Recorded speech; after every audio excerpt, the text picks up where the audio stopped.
Hi, welcome to GRVOTV, G's Reviews, Views and Opinions.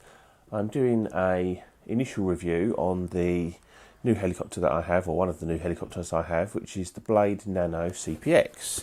Here's the box that it comes in, nice dinky little box. All very nice. Usual Blade fare with the box. I'm not going to go through an unboxing, but this is a flybarless AS3X micro heli. Now, since I've been flying flybarless, I'm absolutely converted. The helis are simpler, easier to set up.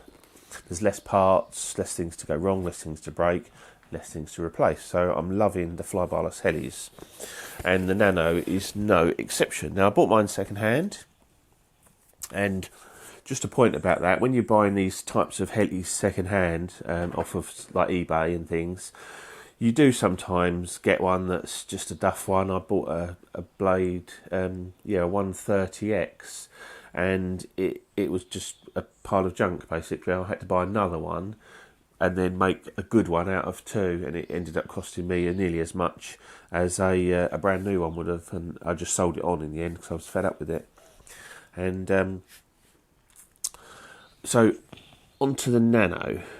This one, when I got it, it flew okay, but it had a funny little quirk in that when it was coming down off power, or if the wind caught it a bit, it would sort of do a little shimmy and a shake, and then it would lose a bit more power, and then it would recover, and it was fine.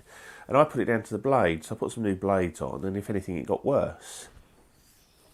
And one of the things to always check with these types of helis is the feathering spindle, because you've got the things that can bend are generally the main shaft, but this little one is like a carbon fibre main shaft, so it can't bend, so you know it's not that. And the other thing that can bend is the feathering spindle. Now, it's like a pin. It is so thin, and it's very difficult to tell whether it's bent. So what I did was took all the blades off, ran it up, and I could feel a little vibration coming through my fingers, and that is enough for it to affect the flight capabilities and the flying of this. So I luckily, with the kit that I had, that I bought, it came with some spares, and in there was a new feathering shaft. So I put that in, put some old blades on, which are okay, and flies absolutely beautifully. Now, this is tiny, as you can see in comparison here with the MCPX brushless. It is quite a bit smaller. But what that does allow is for it to fly nicely indoors. I mean, this flies indoors okay, but I find I'm more confident with this indoors just because it's smaller. You don't have visibility problems indoors with it, especially with this pink undercarriage, which was nothing to do with me, by the way. So yeah, it flies really great. Now, and indoors, the AS3X is so locked in, it's unbelievable.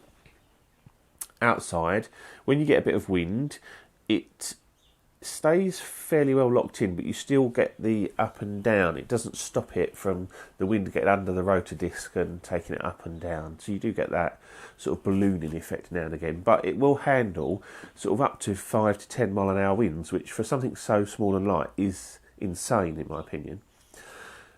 Flies great, fully aerobatic obviously. I'm using these little helis, predominantly this one and this one at the moment, and I will be using this one to learn to fly inverted.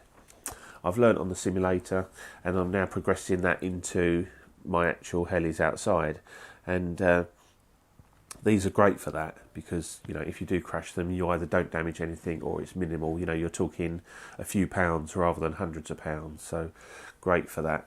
So I'm really loving the little blade. The trick is to keep it to keep everything good on it. You just need to make sure you maintain it.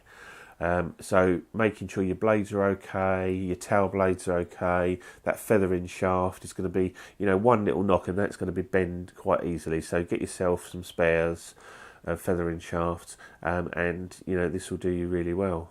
I'm really enjoying flying this.